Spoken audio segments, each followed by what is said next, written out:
Musk epically reveals that Twitter has been blacklisting right-wingers. An ongoing and interminable series of Elon Musk giving conservatives or conservative-leaning people the keys to the kingdom so that they can write out Twitter thread screeds that, attack their opponents and vindicate all their positions.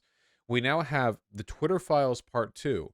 Twitter Files. Secret blacklists. Here we go. We have the second kicker here. A new Twitter Files investigate. We're just gonna get one of these every like 3 days now. Reveals that teams of Twitter employees build blacklists, prevent disfavored tweets from trending, and actively limit the visibility of entire accounts or even trending topics, all in secret, without informing users. Now, enterprising, intelligent, and keen-eyed viewers might be aware of the fact that the right for Twitter to deprioritize certain tweets or people in the algorithm is specified in the terms of service of Twitter, that it was written there in the publicly available terms of service that you could click on and read. Who reads the terms of service? They can do that, but who reads those, I guess. Other keen-eyed individuals might realize that Elon Musk has said he'll be doing that as well. Negative hate tweets will be max deboosted and demonetized, so no.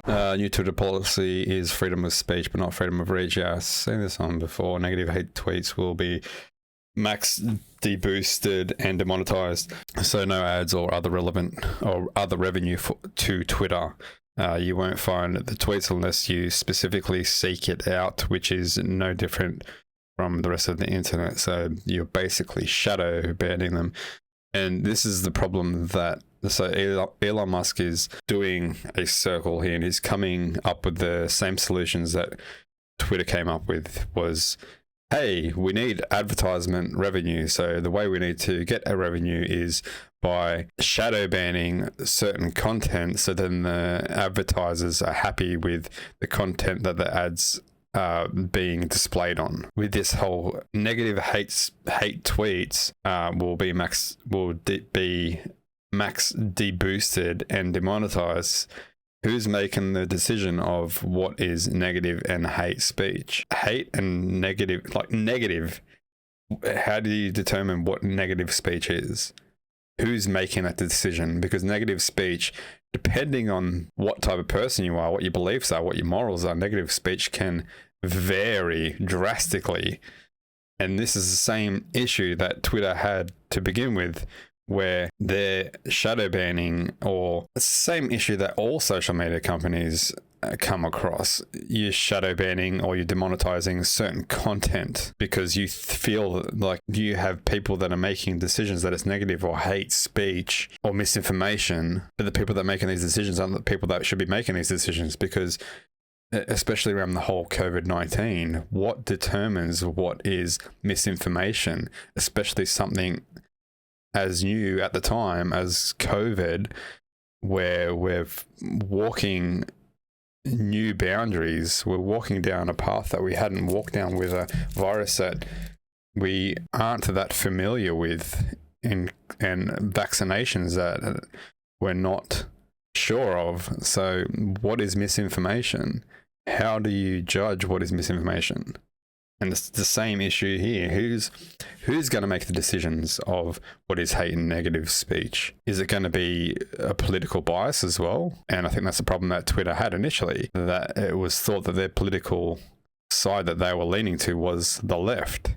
So it's believed that a lot of right-wingers were being demonetized, shadow banned, or kicked off the platform. So he's doing a circle and coming back to the same solution, except I think for Musk it's probably more right-wing. Maybe he's obviously letting people back on the platform, and maybe they shouldn't have been kicked off the platform in the first place. They probably shouldn't have. But who determines that? At what point do you determine that it's hate and negative speech and go to this extent, or even to the extent of kicking someone off the platform? I don't think someone like Musk can come up with this solution. He can come up with false promises. That's about it. No ads or other revenue to Twitter.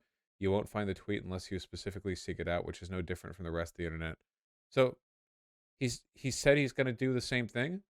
This is actually Mm. worse than the kinds of shadow banning we're about to see that Twitter has done, because the kinds of shadow banning Twitter has done has been like limiting algorithmic exposure. Elon Musk is essentially taking it out of the algorithm, you know? Like what he's talking about here is worse. This entirely remove. If you can only find a tweet by specifically seeking it out, that tweet might as well Yeah, not even exist, you know? exactly. So yeah.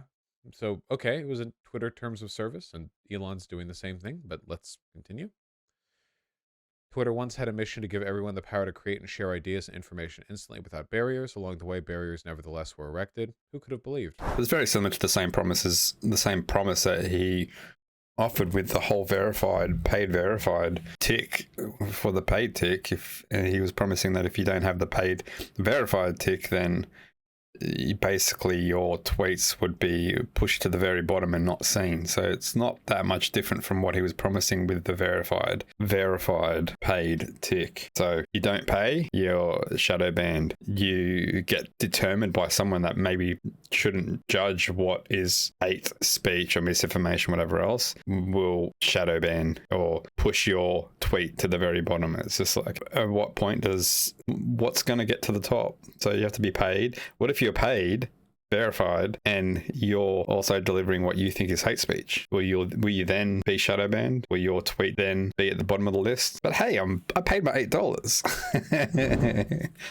I have the right to say hate speech or tweet hate speech or misinformation or negative tweets. Take, for example, Stanford's Dr. Day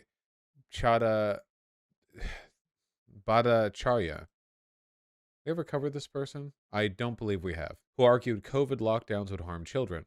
Twitter secretly placed him on a trends blacklist, which prevented his tweets from trending. Or consider the popular right-wing talk show host Dan Bongino, Not good. who at one point was slapped with a search blacklist. Ooh. Twitter set the account of conservative activist Charlie Kirk to do not amplify and not safe for work view, apparently. Twitter denied that it did such things, blah, blah, blah, blah, blah, blah, blah.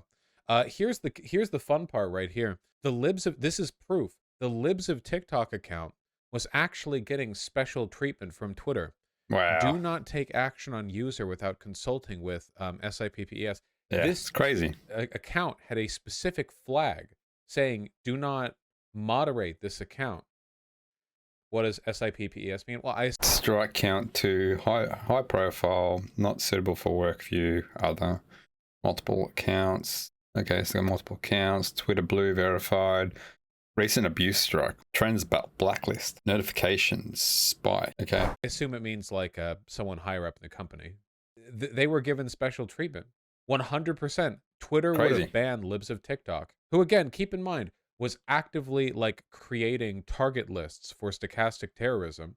After the children's hospital bomb threat that was a product of her and Matt Walsh, both of them would have been removed from the platform 100% if it was not for the fact that they were conservatives, and Twitter was afraid of stirring up a bunch of drama with conservatives. Wait, what? Hospital bomb threat? What? Well, there you go. This was the pre-Elon Musk Twitter group, you know? They were cowards. This is, you know, people look at this. People look at all this, and they say, oh, conservative accounts were shadow banned. Well, here's something that, you know, you can ask anybody who brings this up. First of all, Barry Weiss is trying to make the argument that there is an anti-conservative bias from Twitter. Can we get any evidence that these shadow bans were disproportionately levied against conservatives?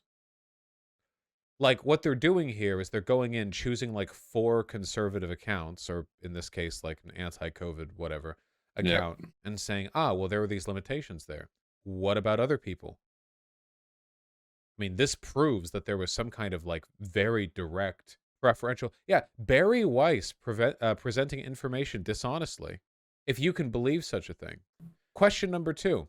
How do you guys know that these accounts that are shadow banned, or to whatever extent they are, I still see plenty of shit from these accounts, wouldn't have just been regular banned if they weren't conservative accounts?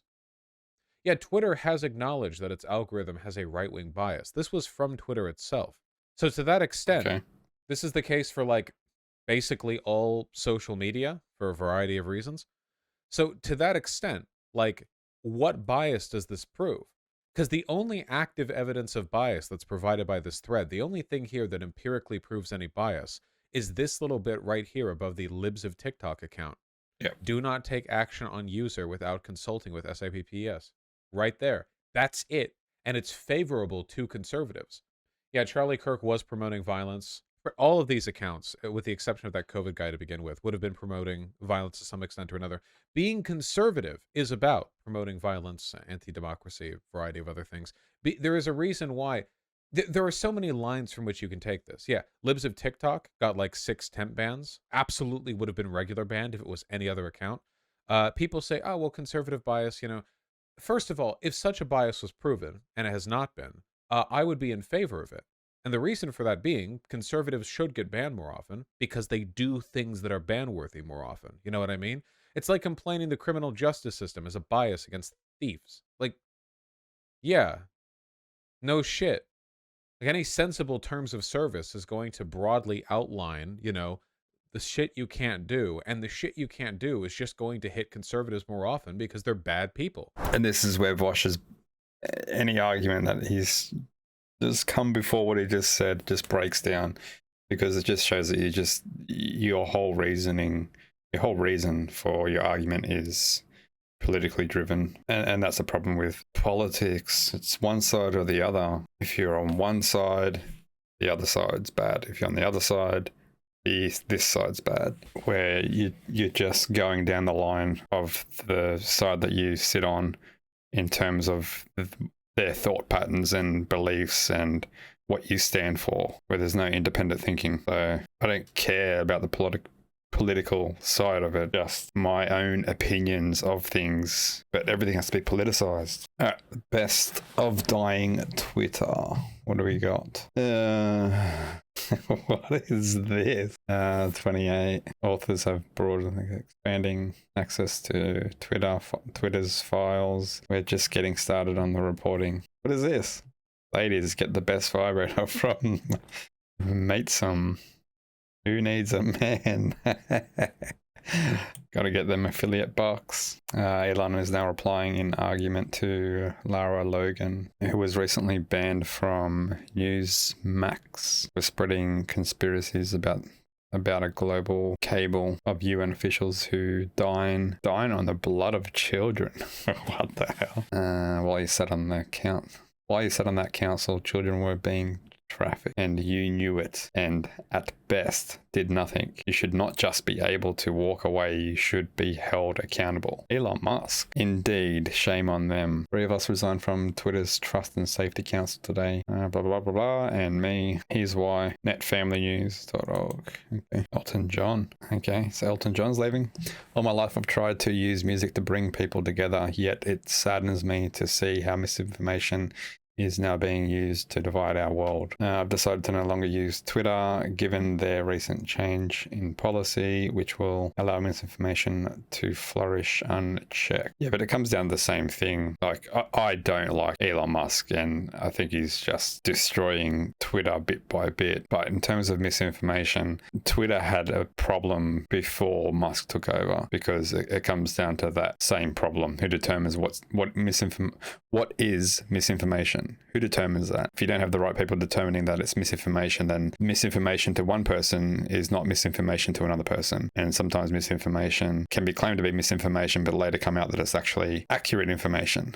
So that's the problem that Twitter has had, along with all other social media. I love your music. Hope you come back. Is there any misinformation in particular that you're concerned about? Misinformation that Elon Musk is such a genius. That's the biggest information that's probably on Twitter and YouTube and anywhere else. What is your latest favorite misinformation? Elon, probably. Yeah, it's pathetic just how desperate he is for the approval of creative people. That's all Musk is about anyway, the approval of anyone that's in the limelight and the general public. Like, that's his main objective, is to be widely known and made out to be something that is not, like a genius. which he's definitely not. Twitter is the perfect thing for him to have. It's all about him getting attention. What? Elon listens to music and good music at that.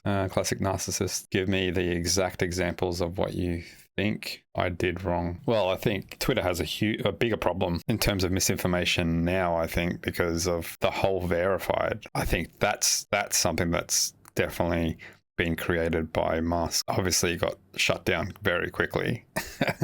Well, not very quickly, but I guess quickly for Musk. And that created a lot of misinformation for companies and people. Okay, what else we got? Elon Musk maybe buy Substack Inc. Then you would have the information layer with at Twitter and the narrative layer. Corporate media would then have specialize on reporting government leaks from people familiar with the matter. I'm open to the idea. Oh, this guy's an idiot. Anyway, will Twitter go under? I am not sure. It will eventually, I think. Well, it just takes time. Help me on my path to 100,000 subscribers. 99,999 to go. So close.